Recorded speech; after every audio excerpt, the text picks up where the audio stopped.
এই নিন চাবি।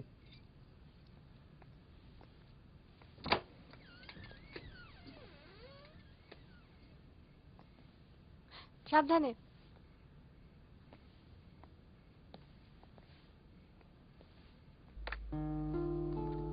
অবনী, তোমার আমার মতো যারা গান লেখার চেষ্টা করেছে তারা আসলে ধরতে চেয়েছে কতগুলো মুহূর্ত।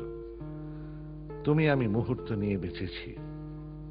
কপাল ভালো হলে কোনো কোনো মুহূর্ত গান হয়ে ওঠে, কপাল খারাপ হলে কি যে হয় তা তুমিও জানো, আমিও জানি।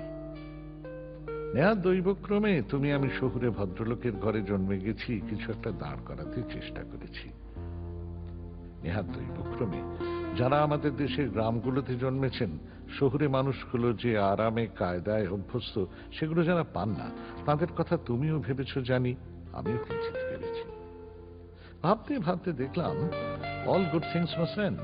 সব ভালো জিনিসকেই কোথাও না কোথাও শেষ হতে হয়। এই যেমন আমার জীবনের গানের জগৎ, তেমনি দেখো কোত্থেকে একটা মেয়ে এসে জুটলো কোন গঞ্জ থেকে, সে গান লিখে গিয়ে জীবনে দাঁড়াতে চায়, যেমন তুমি আমিও চেয়েছিলাম।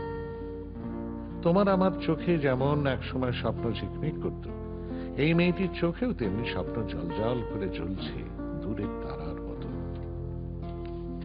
গ্রামের দিকে যে আমি চললাম সেটা কোনো মহৎ উদ্দেশ্যে নয়।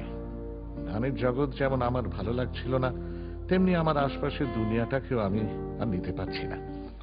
আমাদের দেশের বড্ড বেশি মানুষের খারাপ থাকার মূল্যে তুমি আমি বেশ ভালোই আছি। এই ভালো থাকাটাও আমার ভালো লাগছে না।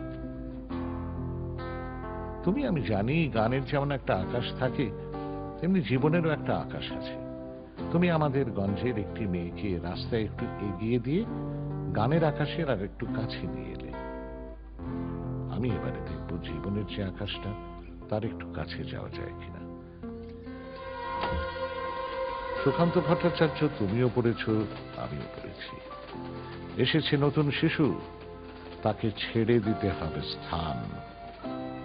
গিটারটা নতুন শিশুটির জন্যই রইল, তোমার আর ওটা দরকার হবে বলে মনে হয় না।